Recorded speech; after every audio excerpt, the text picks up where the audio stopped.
যারা দেশের জন্য সমাজের জন্য করে তারা কিন্তু আসলে বলে বেড়ায় না আমি অনেক কিছু করেছি। Eye contact is a process of building trust. মানুষের সাথে মানুষের আস্থা তৈরি হওয়ার একটা কি মানুষের সাথে চোখে চোখ রেখে কথা। আমরা যারা সংসদ প্রার্থী হই সাধারণত তাদের সাথে মানুষের আই কন্ট্যাক্ট হবে বা 40 সেকেন্ড সামনাসামনি বসে তারা এতখানি ক্লোজ বা ইন্টিমেটলি কনভারসেশন করবে, এটা কিন্তু আসলে কোনো সুযোগ থাকে না। আগামীতে আমি যেরকম বাংলাদেশ দেখতে চাই এক্সপেরিমেন্ট আসলে তারই একটা অংশ, যেখানে জনপ্রতিনিধি হিসেবে কেউ আমাকে কখনো নিজের বস বা নিজের শাসক বা নিজের প্রভু বা এই এলাকার ওস্তাদ মাস্তান এরকম মনে করবে না। আমি যখন সংসদ সদস্য হব আজকে যেরকম তারা নির্ভয়ে আমার সামনে বসে আমার চোখে চোখ রেখে কথা বলতে পেরেছে, যখন আমি সংসদে থাকবো ইনশাআল্লাহ মেঘনা আলম যদি সংসদে থাকে এই এলাকার যে কোনো জনতার যে কোনো সমস্যায় আমাকে নির্ভয়ে পৌঁছাতে পারবে। এক ধরনের আসলে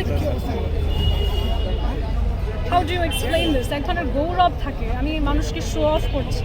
প্রকৃতপক্ষে যারা দেশের জন্য সমাজের জন্য করে তারা কিন্তু আসলে বলে বেড়ায় না আমি অনেক কিছু করেছি।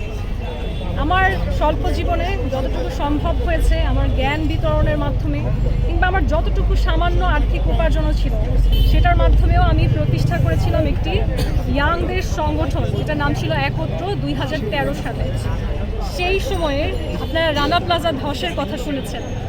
সেই রানা প্লাজা ধসে যখন ইমিডিয়েটলি খবরটা আসে আমি এবং আমার সেই দল ছুটে গিয়েছিলাম সেই জায়গায় ঔষধ ফার্স্ট এইড নিয়ে মানুষকে লিটারালি ধ্বংসস্তূপ থেকে বের করে আনার উদ্যোগ নিয়ে সেই মানুষগুলোকে আমরা রিহ্যাবিলিটেট করতে সক্ষম হয়েছি। আমরা তাদেরকে তাদের যে পরিবার সেই পরিবার বা যাদের হাত পা কাটা গিয়েছে সেই মানুষগুলোকে ভিন্ন ইনকাম উপার্জনের পথ করে দেয়া, একটা সেলাই মেশিন কিনে দেয়া, সে যতদিনে সুস্থ না হয় তার বাসাটার ভাড়া দেয়া, যতদিন পর্যন্ত সরকার তার ব্যবস্থা গ্রহণের জন্য হাত না বাড়িয়েছে ততদিন পর্যন্ত তাদের চিকিৎসা সবচেয়ে ক্রিটিক্যাল যারা মেঘনা আলমই করেছিলেন।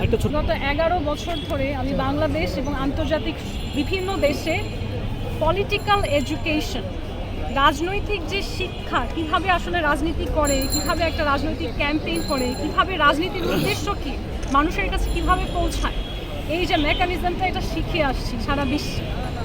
এবং আসলেই সত্যি যেটা আমি ছাড়া আমার দেশের বাংলাদেশি নাগরিককে এই প্রফেশনে আন্তর্জাতিক ক্ষেত্রে আমি বলতে গেলে দেখিই নাই, আসলেই দেখি নাই সত্যি যেটা। তো আমার দেশকে তো আসলে উপস্থাপনেরই এটা আমার পেশায় একটা কাজ ছিল। এবং আজ যে আমি গর্বের সাথে একটা ক্রাউন পরে এসেছি এই মাঠে, এই ক্রাউনটাও সিম্বল যে বাংলাদেশকে একটা সময়ে আমি মিস বাংলাদেশ হিসেবে উপস্থাপন করার সুযোগ পেয়েছি আমার এই জীবনে।